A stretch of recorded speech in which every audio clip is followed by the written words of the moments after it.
au marché. La famille ours vit, comme la plupart des ours, dans un trou de rocher, là-haut dans la montagne. Mais Nina, le petit ourson, n'est pas heureuse.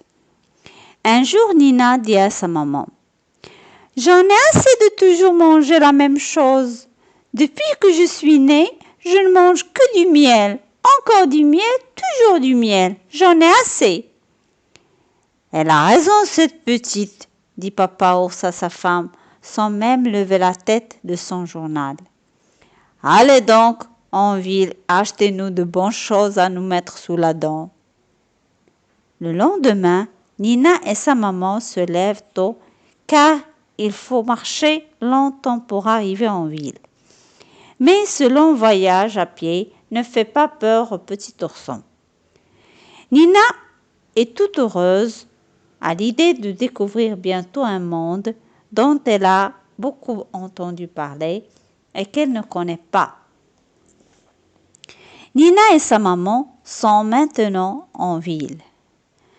Tenant sa mère par la main, le petit ourson ravi marche dans une rue très animée. Boulangeries, boucheries, épiceries sont tellement nombreuses que Nina, qui n'a jamais vu autant de magasins, ne sait plus où tourner de la tête. « Miam !» se dit-elle. « Combien de bonnes choses nous allons acheter ?» Tout à coup, Nina pose le pied sur quelque chose de jaune, glisse et perd l'équilibre. Heureusement, elle ne tombe pas parce qu'elle tient la main de sa maman. Mais elle a eu un peu peur. « Qu'est-ce que c'est ?» demande Nina à sa maman en lui montrant du doigt l'étrange chose sur laquelle elle a marché. « C'est une peau de banane, » lui explique maman ours. « La banane est un fruit. Tu n'en as jamais vu parce que les bananiers ne poussent pas à la montagne. Viens, entrons chez un marchand de fruits. Tu découvriras les bananes et aussi beaucoup d'autres fruits délicieux que tu aimeras sûrement. » Chez le marchand de fruits, Nina découvre pour la première fois des cerises toutes rondes, de grosses fraises rouges, des pommes toutes brillantes et bien sûr aussi des bananes, des pêches juteuses et de gros abricots. Et quelle bonne odeur! Nina veut tout toucher, tout goûter et tout acheter. Le marchand de fruits a rempli des tas de sacs.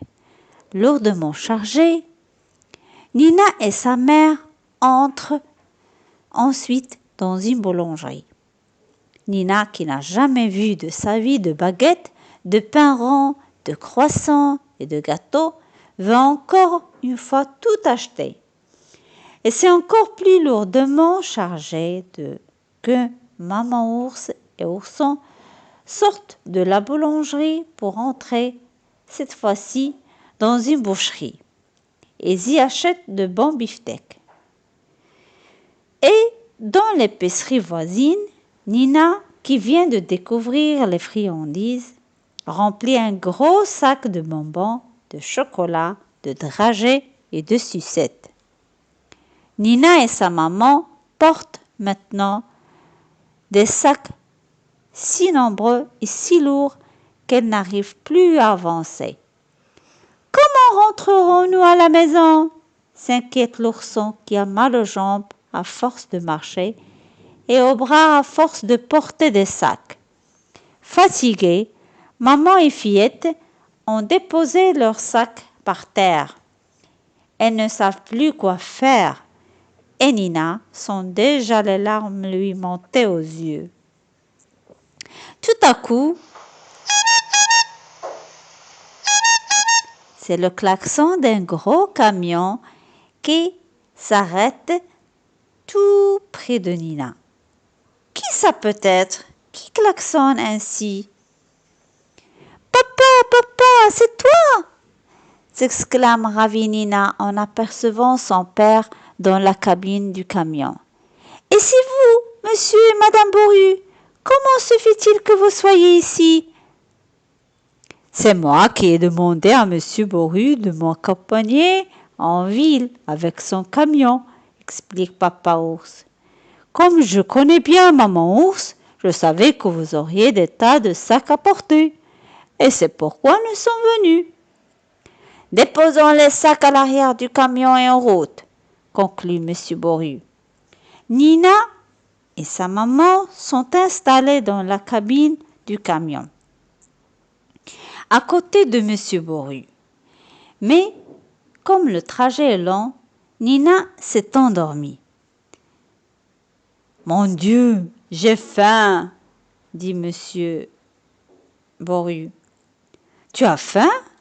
réplique Papa Ours. « Il y a des sacs pleins de nourriture ici. Mangeons !» Aussitôt dit, aussitôt fait. Et les 4 grands ours mangent si bien, mangent tellement, qu'après leurs excellents repas, les sacs sont presque vides. Lorsque le camion s'arrête enfin devant la maison de la famille ours, la petite Nina se réveille. Elle court aussitôt vers l'arrière du camion.